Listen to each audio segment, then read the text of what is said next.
Welcome back to Outside Views, and bro, we need to talk. And today I want to talk about something that's become a huge political flashpoint.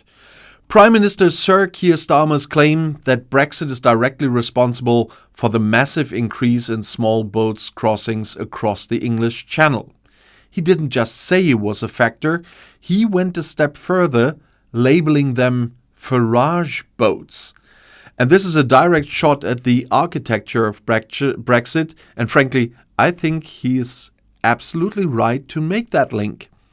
This isn't just political mudslinging. It's a simple statement of course, and a statement of cause and effect based on the agreements the UK unilaterally walked away from.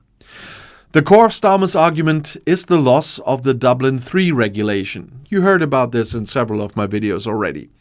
Before Brexit, the UK was part of this EU-wide mechanism that allowed countries to return asylum seekers to the first safe EU country they entered. That system was far from perfect, and it had complex rules, including provisions for family reunion, which meant the UK also took people in. But let's look at the hard facts provided by the Home Office itself. In the years leading up to the Brexit referendum, the UK was a net transferer under Dublin. In 2015, for example, the UK returned 510 people to the EU and received 131 in return. The numbers were small, yes, but the balance was clearly in favor of returns.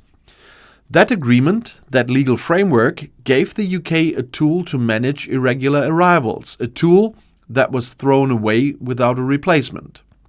And what happened almost immediately after the Brexit vote in 2016? The figures started to shift dramatically, and the UK became a net recipient before formally leaving the scheme at the end of 2020. The argument from groups like Reform UK, claiming the system made the UK a net recipient, conveniently ignores the pre-referendum data and the shift that occurred as soon as the political landscape changed.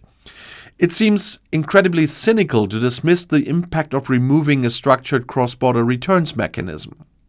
Once the UK formally exited Dublin III on January 1, 2021, that formal legal pathway to return asylum seekers to the EU vanished entirely. Smugglers and migrants on the continent are not ignorant of this legal reality. Migration experts like those at the Migration Observatory at the University of Oxford have confirmed there is emerging evidence of a Brexit effect. They note that migrants are well aware that the UK is no longer part of the Dublin Agreement, which means they are no longer at risk of being quickly returned to an EU country. And this makes the UK a more appealing final destination, transforming the entire risk calculation for people attempting the channel crossings. As one expert put it, this information has come up again and again and again in interviews with migrants. And this is not a conspiracy theory, it is the unintended consequence of the take-back control rhetoric applied to border security. But the loss of Dublin III is only half the story. The other catastrophic loss of control, and it truly is a loss of control, is the cutting off of access to the Eurodac fingerprint database.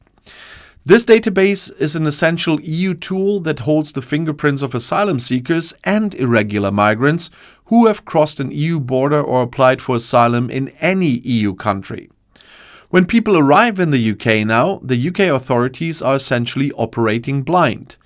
They can no longer quickly cross-reference a new arrival's fingerprints to see if that person has already claimed asylum or been processed in a country like Italy, Greece, or France. In 2020, the last year the UK had access to this crucial system, nearly half of the 8,466 small boat arrivals were flagged on Eurodac as having already crossed the EU border illegally. And that is a staggering number, and it demonstrates how instrumental the database was for making quick inadmissibility decisions. Now, as one expert lamented, the UK has no access to it anymore, and while we cannot precisely quantify the impact, it is a big deal because it removes the ability to issue a speedy refusal and attempt a removal based on prior claim status. The argument that this has made the UK a more attractive destination for those seeking a second chance at an asylum claim is undeniable. And we have seen the numbers absolutely explode since 2018. In that first year of published data, there were 299 migrants detected. By 2020, that figure had jumped to over 8,400. And in 2025 alone, we have already seen over 34,000 people cross the channel in small boats. That's a horrifying new record, and the year is not over yet. And the timing is stark. The initial rise followed a crackdown on migrants trying to stow away on lorries and ferries, but the subsequent exponential increase coincides perfectly with a complete separation from EU mechanisms in late 2020 and early 2021. There are, of course, other pull factors, which is important to acknowledge, but even those are intertwined with Brexit's effects. The biggest pull factors cited by migrants include family and community networks and the English language. But the third and fourth factors, Brexit and the perception of the UK as being more tolerant. That perception of tolerance is clearly tied to the new reality. Once you arrive, your chances of being returned to the continent are practically nil. And this lack of a returns mechanism has been an absolute gift to the people smuggling gangs who have professionalized their operations and can market a guaranteed path to British soil, where they know the legal hands of the government are tied. And that is the heart of the Farage Boats label. The boats are succeeding because of a gaping legal hole created by the hardline sovereignty at all costs brand of Brexit, championed by figures like Nigel Farage. The people who promised control delivered the exact opposite, an uncontrolled, unmanaged, and frankly dangerous border situation.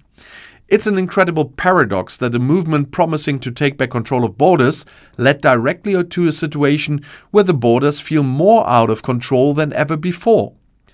The only new bilateral arrangement the UK has managed to secure is the one-in, one-out pilot scheme with France. And how many people has that revolutionary scheme returned so far? A mere 3 people returned to France since August, with 3 asylum seekers coming to the UK legally in exchange.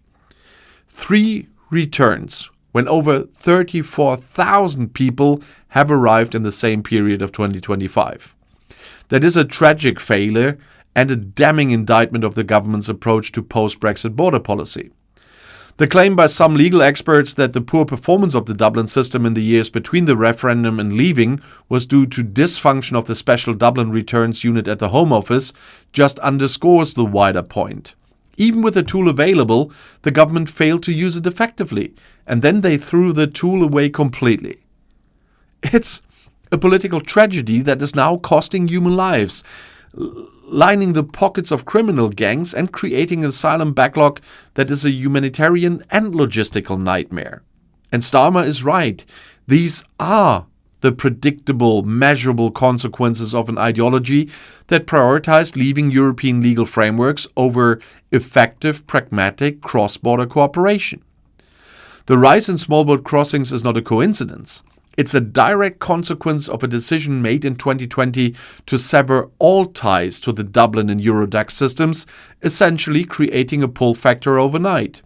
The hard truth is that the promise of taking back control resulted in the government losing the most important controls it had for managing irregular migration across the Channel.